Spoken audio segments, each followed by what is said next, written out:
কে রে তুই? তোর এত বড় সাহস, তুই আমার ঘরে বসে ডিমে তা দিচ্ছিস? জানিস না তুই এটা ডাইনির বাড়ি? কি এত রাত হয়ে গেল, এখনো আমার টোনা বাড়ি ফিরলো না কেন? আমার টোনার আবার কিছু হলো না তো? হে ঈশ্বর, তুমি ওকে ভালো রেখো, ওর যেন কোনো ক্ষতি না হয়। কি সারা রাত কেটে গেল, তবু এখনো টোনা বাড়ি ফিরলো না। আমাকে পাশের জঙ্গলে গিয়ে খোঁজ নিতে হবে। এই বলে টুনি পাশের জঙ্গলে যেতে গিয়ে দেখে যে একটি গাছের নিচে টোনার মৃতদেহ পড়ে রয়েছে। কি টোনা, তোমার এই অবস্থা কে করলো?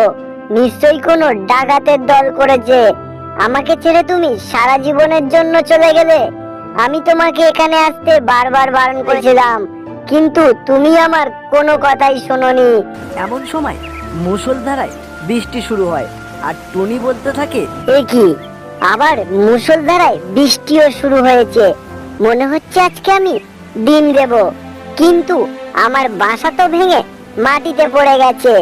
যাই আমি পাশের কোনো পাখির কাছে গিয়ে আশ্রয় চাই, কারণ আমি আমার স্বামীর মতো সন্তানদেরকেও হারাতে চাই না। কালী দিদি, ও কালী দিদি, দরজাটা একটু খোলো গো।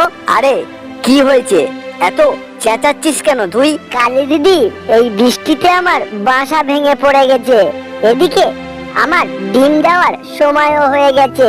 এই বৃষ্টির মধ্যে বাইরে ডিম দিলে আমার ডিম তো নষ্ট হয়ে যাবে, তাই তোমার ঘরে একটু আমাকে আশ্রয় দেবে গো। আজকে এই সুযোগ এসেছে টুনিকে উচিত শিক্ষা দেওয়ার। এই সুযোগের জন্য তো আমি এতদিন অপেক্ষা করেছিলাম। আজ আমি টুনিকে এমন শিক্ষা দেব যে একেবারের মতো টুনি শেষ হয়ে যাবে। শোন টুনি, আমারও ডিম দেওয়ার সময় হয়ে গেছে। যেহেতু আমাদের ঘরটা খুব ছোট, তাই আমি তোকে আমাদের ঘরে আশ্রয় দিতে পারবো না, কিন্তু আমি তোকে একটা আশ্রয়ের জায়গা বলে দিতে পারি। বলো না কাকলি দিদি, কোথায় সেই আশ্রয়ের জায়গা? তুমি বললে আমার খুব উপকার হয়। জঙ্গলের পশ্চিম দিকে একটা পুরানো বাড়ি রয়েছে। বাড়িটা আগে আমাদের ছিল। শোন টুনি, বাড়িটা পুরানো হলেও খুব মজবুত, কিন্তু যেখানে তুই ডিমও দিতে পারবি, আবার আরামে দিনও কাটাতে পারবি। কালী দিদি, তোমাকে অশেষ ধন্যবাদ এই বিপদের দিনে আমাকে এত বড় সাহায্য করার জন্য।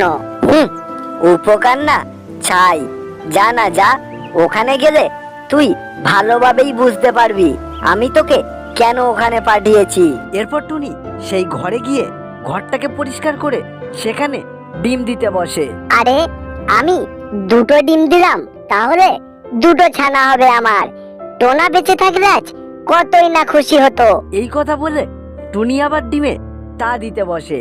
এভাবে কিছুক্ষণ কেটে যাওয়ার পর ডাইনি তার ঘরে ফিরে আসে আর টুনিকে দেখে বলতে থাকে,